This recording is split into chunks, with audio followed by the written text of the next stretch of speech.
of a butcher. They know what they're doing, and they do it well.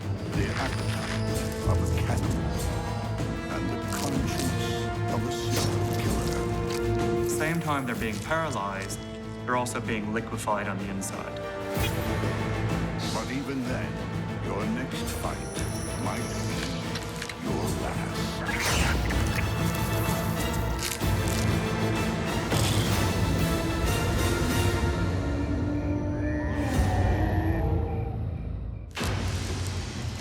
In the bug world, the smallest creature can be the cruelest killer.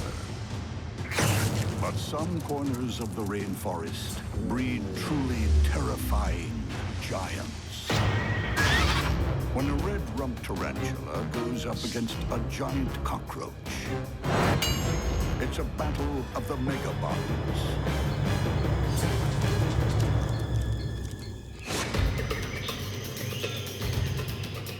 Deep in the Costa Rican jungle, something burrows through the leaf litter. A creature that sparks fear and loathing in equal measure. A menacing monster with hooded armor and a 4-inch body. This beast lives up to its title, the Giant Cockroach. These cockroaches are the biggest cockroaches on Earth. They're opportunistic, carnivores, omnivores, whatever they can get to eat.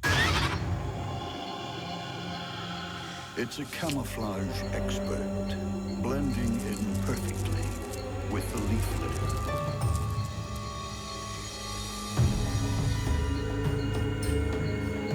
Large compound eyes wrap around the antennae like alien sunglasses.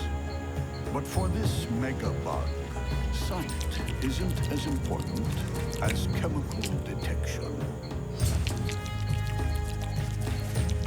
Kept scrupulously clean, thread-like antennae, almost twice as long as the giant's enormous body, probe the air for telltale smells and air currents.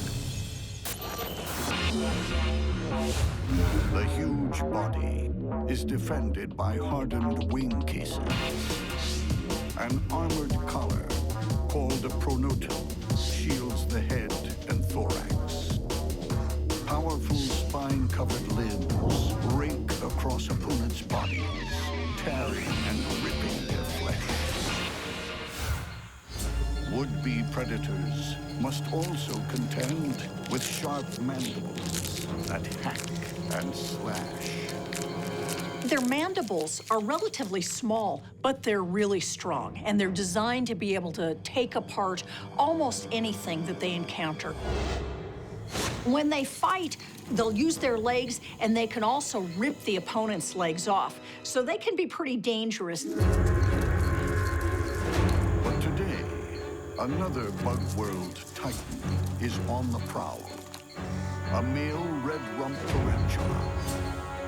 Tarantulas have been around for a very long time, way before the dinosaurs, and everything about them is supersized. Their legs, their bodies, their fangs, and their ability to turn other animals into yesterday's news. This male's mean enough to play nasty, but against a roach on roids, smart enough to play safe. That swipe wasn't a predatory act of aggression. It was a defensive swipe driven purely by fear. When tarantulas are threatened, they'll rear up in front of a foe, raising their front legs and flashing their fangs, but biting is usually the last line of defense. Besides, this male tarantula isn't hunting for food. He's looking for love. But tarantula love is a one-sided affair. The male red rump tarantula is a monster, but the female, that's where the word extreme isn't extreme enough. She's 5 to 6 inches across, positively humongous, and she can live over 20 years.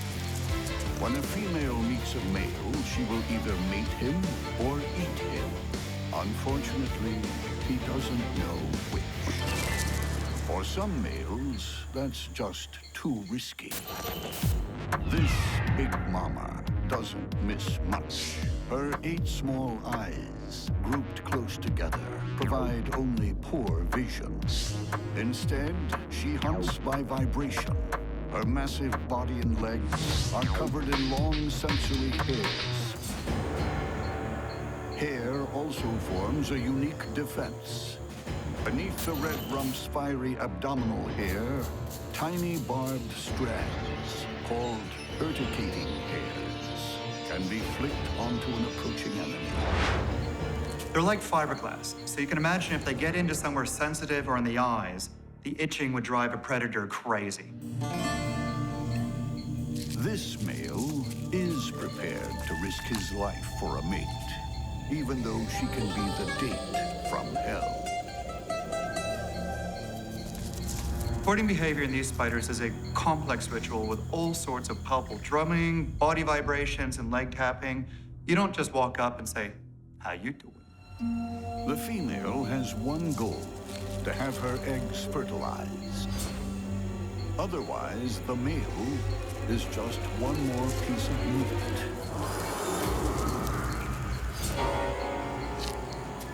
Her huge fangs, like daggers, pierce his head. The fangs are truly scary, up to 1/3 of an inch long in the females and quite wide. Because these are ancient spiders, they're more like ice picks than pinchers. What the tarantulas do is drive the fangs down with incredible force, which opens up massive wounds in the prey's body. Now her juices start flowing. Digestive enzymes break down her would-be lover. His flesh dissolves. What the male had hoped would be dinner for 2 is now soup for 1. The giant cockroach has intimidated one male tarantula tonight. But what happens when a monstrous female weighs in? This big female tarantula, she's much less likely to be threatened off just by the size of this cockroach. She's much more likely to take it on. But this is a good-sized cockroach. It could be a real battle, and it could take a really long time. Nightfall in the rainforest. A giant cockroach lumbers through the leaf litter on a collision course with a female red rump tarantula. The tarantula has massive fangs and paralyzing venom. The giant cockroach has sturdy armor and spiked legs that can wound. Which of these megabugs will live to see the sunrise? The cockroach approaches, unafraid. The tarantula is poised to attack.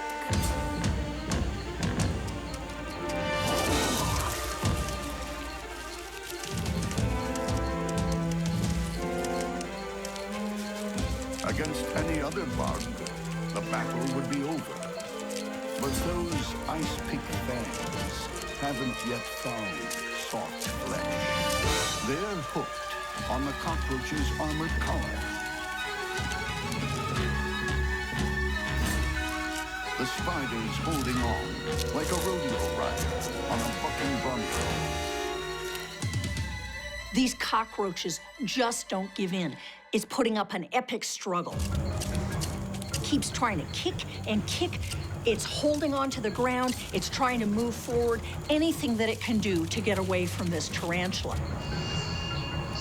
The tarantula isn't built to fight a long, drawn-out battle. Tarantulas have a very primitive form of lungs. While they're capable of great power over short bursts, prolonged struggles are not their forte.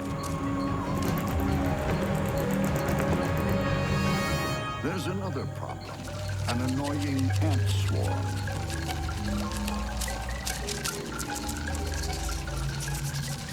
The cockroach catches a break.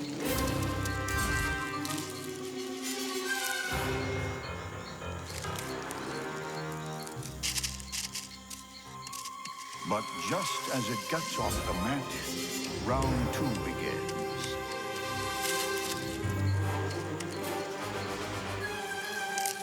A fang plunges through the cockroach's armor.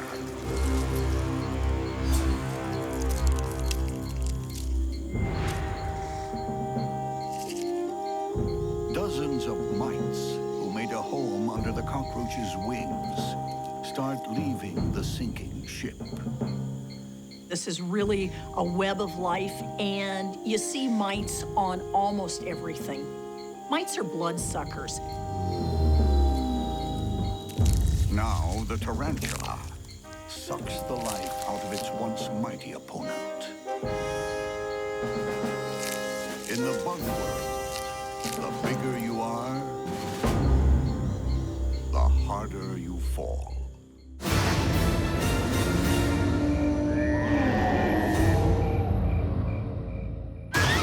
When a vinegaroon and a striped-tailed centipede come to the surface, all hell will break loose. The rainforest is riddled with entrances to the underworld. From one dark gash, like some mythical monster, comes a striped-tailed centipede. Every night, it leaves its subterranean lair on a mission to murder. A hyperactive hunter plowing through the forest on 22 pairs of legs. You'd think that they'd be getting tripped up all the time, but with each one longer than the previous, they never get tangled. The centipede's speed and mobility are even more impressive when you realize it's almost blind. Its antennae act like all-seeing eyes. Beneath the antennae, on either side of the head, the main strike weapons, 2 modified legs have become venom claws that deliver a toxic shock. Perched high on a leaf, a grasshopper thinks it's out of harm's way. But the striped-tailed express is hot on its chemical trail and severs a hind leg.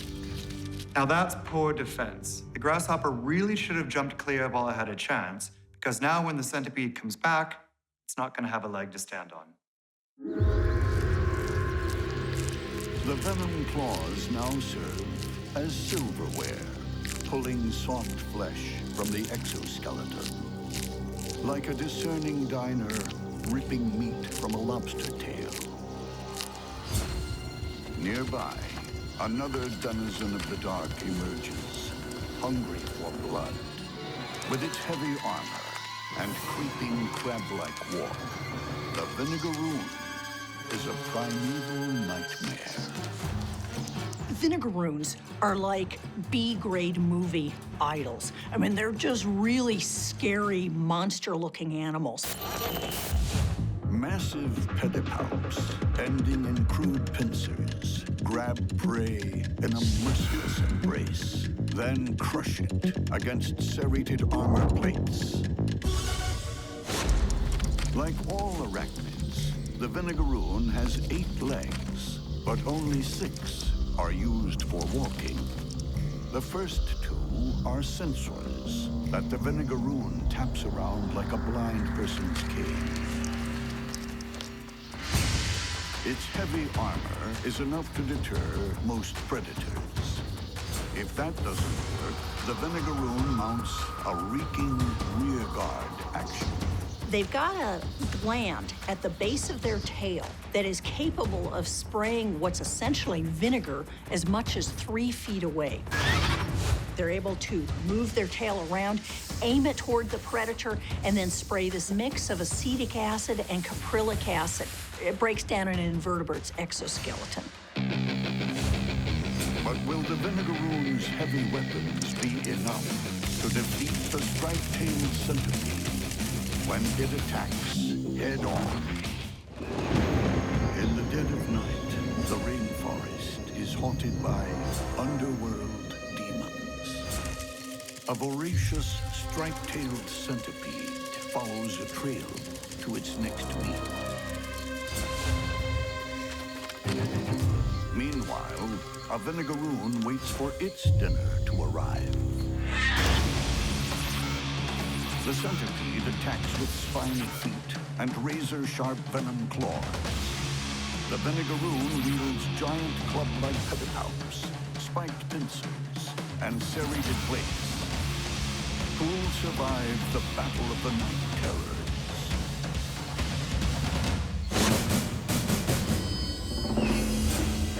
The centipede charges in like a hungry locomotive. But the vinegaroon grabs first. The centipede lashes its body around. Venom claws looking for a way in. The centipede is tough, but this vinegaroon has it in a really, really tight grip in the pedipalps. It's almost like being caught in a nutcracker. Oh, that's gotta hurt. Even if the centipede manages to get away, he's going to have a terminal headache, and I don't think he's going to get very far.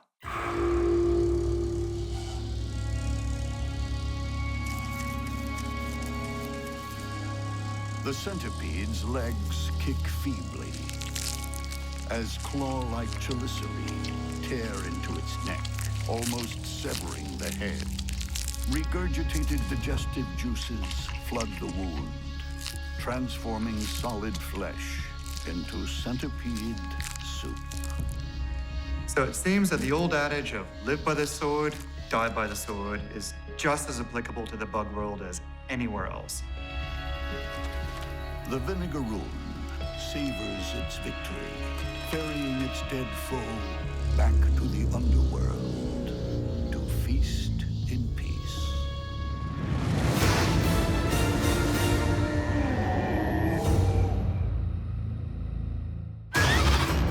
When a banana spider clashes with an orange-horned Katydid, it's a battle to die for.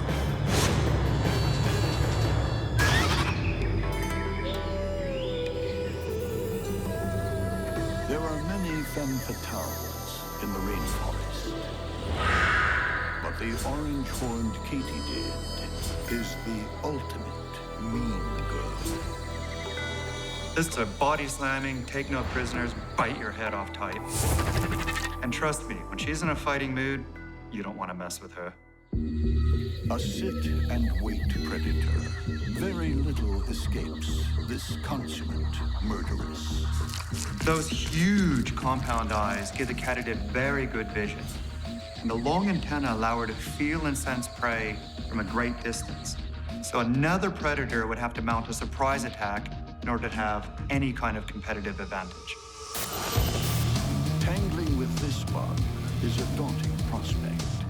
She's armed to the teeth. Savagely spiked back legs are spring-loaded weapons that deliver a lethal kick or launch her out of danger in a single bound. These muscular hind limbs allow a Katydid to jump up to 20 times its body length. Now, even a human Olympic world record long jumper can jump a distance maybe 5 times his body length. So this insect makes our most stellar athlete look pathetic by comparison. This hapless cricket could kick itself, or straying into the Katydid's murderous clutches. The only type of hugs that the orange-horned Katydid gives are fatal ones. She wraps them up with the spiked arms, piercing them with the spines, and then goes in for some hardcore mouth action from which they will never recover. 2 sets of feelers help her work out the size and shape of her meat. Wickedly sharp mandibles with hardened black tips mangle the cricket's soft tissue. With her belly full, the leftovers are discarded like yesterday's lunch. The orange-horned Katydid isn't the only ruthless female in this forest. With a sleek body, slender, tapered legs, and attractive markings. The female banana spider is a bug world beauty queen. She rules her world ruthlessly. From her webs that she weaves with spun gold. Concealed in her golden castle, the deadly queen waits for her victims to come by. A prey item has come in, she feels the vibrations, and she rushes down to grab it. With her victim trapped, the banana spider shows her true colors, and it's not a pretty sight. Behind hairy feelers, known as pedipalps, are large curved fangs that inject powerful venom, then tear the prey apart. A tiny leaf hopper is just a snack. Next time, the beauty queen will be looking to supersize her meal. But not all of the banana spider's conquests are disposed of so easily. The orange-horned Katydid has wings. What happens when the ultimate mean girl is on a collision course with a high-wire huntress? In the moonlit jungle, a banana spider sits patiently in a silken death trap, waiting to welcome her next victim. Not far away, a female orange-horned Katydid loiters with murderous intent. Two female killers at the top of this game are about to do battle. Dripping with toxic venom, the banana spider's fangs can take out any prey. But the orange-horned Katydid's spiky limbs and razor-sharp mandibles could easily cut her enemy clean in half. Keen for a kill, the orange-horned Katydid launches straight into danger. The banana spider approaches with caution. She's tapping that Katydid with her front leg to see whether the Katydid has much give. Is it able to get loose? The Katydid pokes back, but the beauty queen now has her opponent in her sights. As long as the Katydid can hold the spider's fangs at bay, it has some chance of surviving this. But defending yourself while being tangled in strong and sticky silk is a pretty tall order. The Katydid struggles to escape, but finds itself deeper in the web.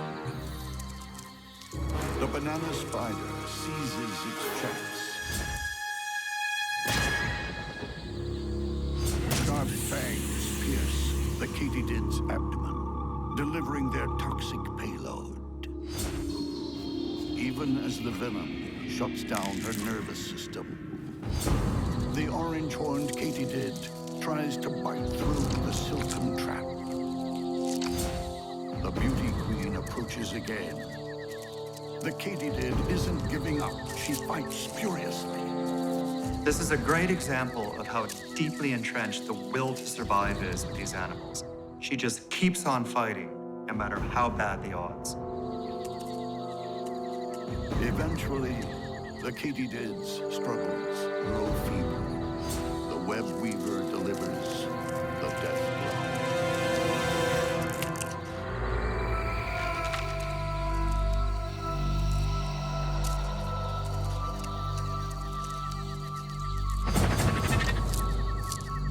It's been a titanic battle. The beauty queen wraps the spoils and begins her long victory feast. She doesn't bother with regal table manners. Digestive enzymes break down the Katydid's body, turning soft tissue into a protein shake.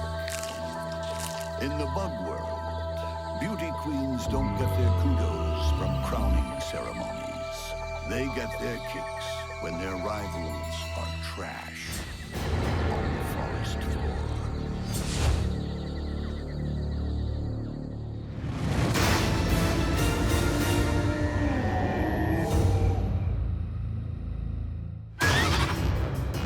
When a flag-tailed assassin bug goes into battle against a golden carpenter ant, it's precision versus power. In the bug world, there is no shortage of bizarre-looking creatures. With its large body, tiny head, and elephant-like proboscis, the flag-tailed assassin bug takes the prize for goofy looks. Like red flags, colorful tails protrude from the assassin bug's rear end. It could be to warn off a predator, attract a mate, we don't know. But what we do know is that the business side of things is on the other end. That extraordinary proboscis is usually tucked up under the head. But ignore it at your peril. It's rapier sharp. This bug is a methodical murderer. This is a very stealthy hunter. It stalks its prey very softly and smoothly, controlling every movement precisely. Bulging compound eyes register the slightest movement. Thick pipe cleaner legs bristle with sensory hairs. Twin claws are like grappling hooks or climbing. Antennae aren't just sensors. They're part of the arsenal. She would do well to prime her weapons. Nearby, a sworn enemy is on the prowl, shining like a Christmas decoration. A female golden carpenter ant forages for food. They're called carpenter ants because they dig burrows into decaying trees or soft trees, and they're basically just using their jaws to gnaw their way in. Tough serrated mandibles are not just woodworking tools. They're vicious weapons, enough for even a solitary ant to take on much larger spiders and scorpions. These guys can be really nasty. They go in, they bite another animal, and then they curl their abdomen around and spray formic acid into the wound. It's corrosive, it causes burns. Formic acid is something that everything wants to stay away from. But what happens when the golden pit bull tries to take down the bizarre assassin?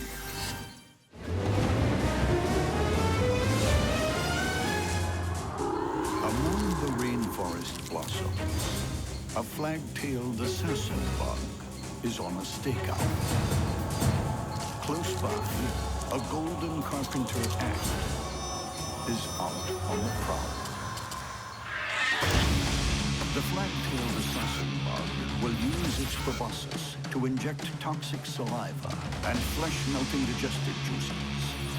The golden carpenter ant will use its toughened mandibles and burning acid. Who will emerge with their honor and life intact? Unintimidated, the ant moves first.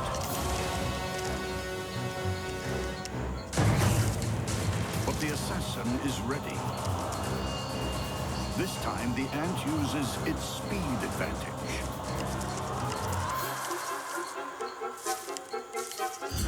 But it's not quick enough. The probing proboscis finds its mark.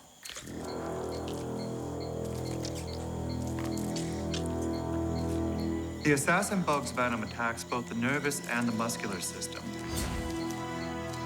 paralyzing the prey in just 3 to 5 seconds after being injected.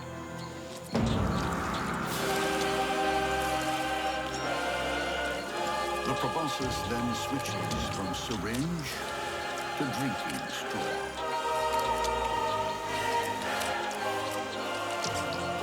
The victim's liquefied innards are sucked up by this all-in-one instrument of death.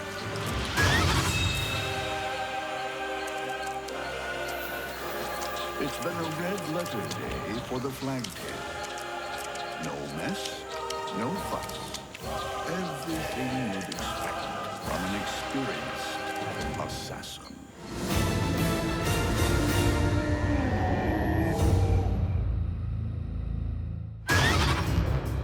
When a bronzed huntsman faces off against a slender-necked mantis, one of them will be down for the count.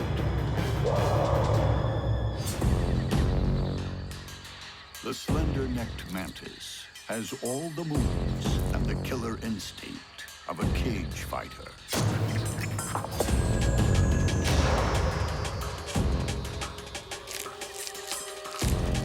This animal wouldn't be out of place in a round of ultimate fight.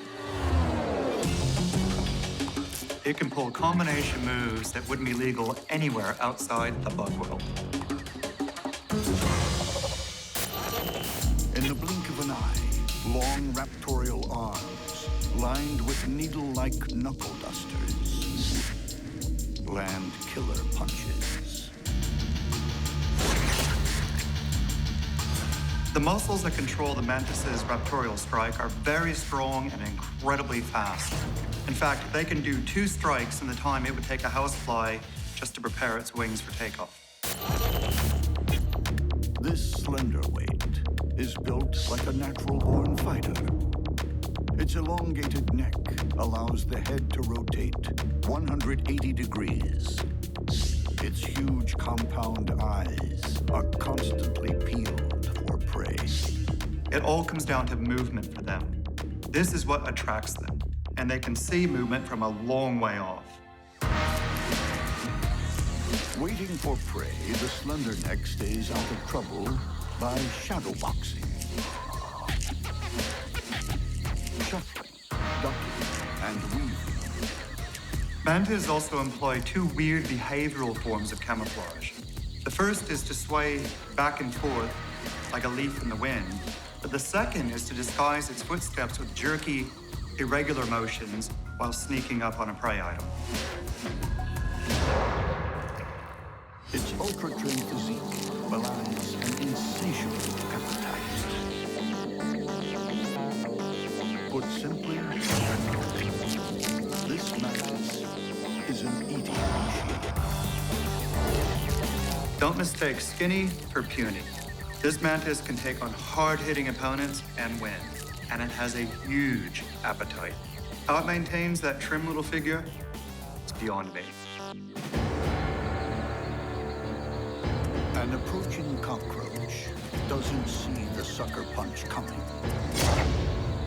Her capacity to hang on would put any rock climber to shame. She's gripping that leaf with just 8 tiny little claws, yet even when the cockroach struggles, she has no problems maintaining her foothold.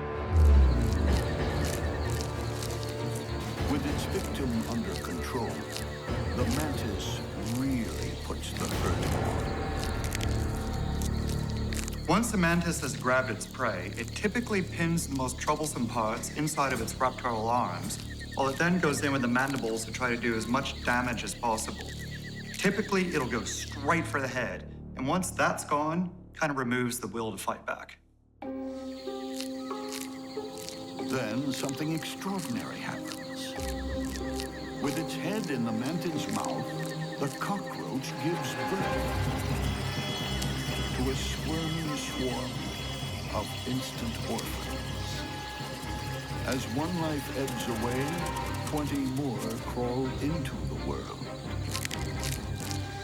Well, if you've ever bought into the notion that everything natural is warm and fuzzy, this should put an end to it. In the wild, survival is a struggle from day one. That struggle is about to get nasty. The bronzed huntsman spider is another hard-hitting hunter, always looking for a fight. Huntsmen are ambush predators. They basically are willing to hunt on the ground or in the trees and wait until prey passes by. And then they lunge at it fast, scoop it up in their arms and then tear it apart with their strong fangs.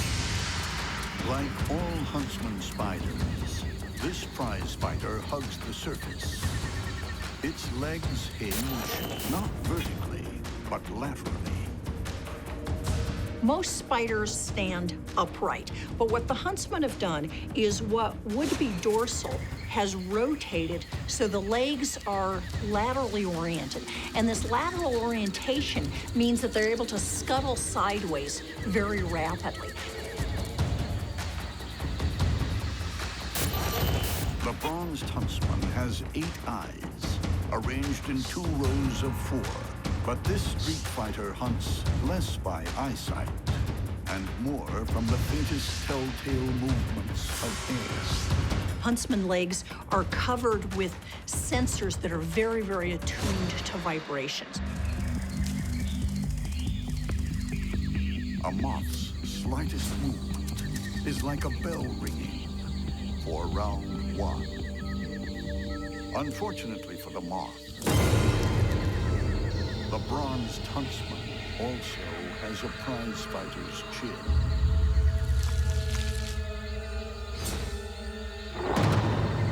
Huntsmen have big, strong chelicera, and they're really able to grab prey, pierce strong exoskeletons, and then tear it to pieces. At the same time, digestive juices like acid liquefy the moth's insides. When she's through, all that's left is some fuzz around the fangs. It will pay to keep her weapons well-oiled. This champion has a challenger. When the slender-necked Mantis and the bronzed huntsman enter the ring, the loser faces sudden death. In the bug world, every night is fight night. Each bout carries the ultimate prize purse, survival. The bronzed huntsman and the slender-necked Mantis are both unbeaten champions. The huntsman has huge fangs and potent venom. The Mantis bristles with deadly spikes and rips opponents to pieces with razor-sharp mandibles. Who will survive this fight? Both bugs are locked eye to eye in a monster stare down. The Mantis makes the first move, advancing boldly up the leaf. That is real commitment. But whether it's brave or foolish, With its guard up, the Mantis is rocked by a lightning 1-2 combination. The bronzed huntsman looks to up the ante. The Mantis neatly sidesteps. The sparring continues. Then the Mantis gambles on a full frontal assault.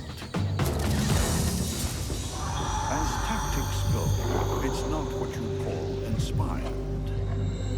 The Mantis finds its slender body bent over backwards, gripped in a killer clinch.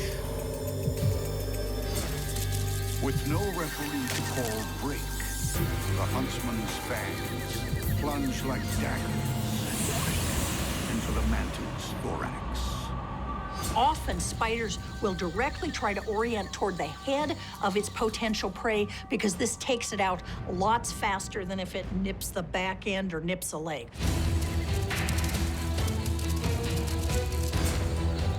The Mantis refuses to throw in the towel, biting and grabbing its opponent's pedipalp with a sharp-toothed arm. That has gotta hurt. These pedipalps are really sensitive, and the spider is gonna be in real trouble if it manages to rip these pedipalps off. So it's injecting venom as fast as it possibly can. this final struggle might be a bright display of courage in the face of certain death, but I'm afraid it's too little, too late. This former champion won't be getting off the canvas. No doubt, the bronze huntsman deserved a gold medal, or in this case, green. The huntsman settles down to enjoy her trophy. But this isn't over. An ant swarm wants its share. There's no stopping them. The champion abandons her victory feast. After all, there are plenty more meals on her fight card tonight. In a bout war, there are no medals for bravery. A full frontal assault can become a lost cause. Relentless attacks can leave you dead in your tracks. And heavy weapons can be dead weight. In a monster buck battle,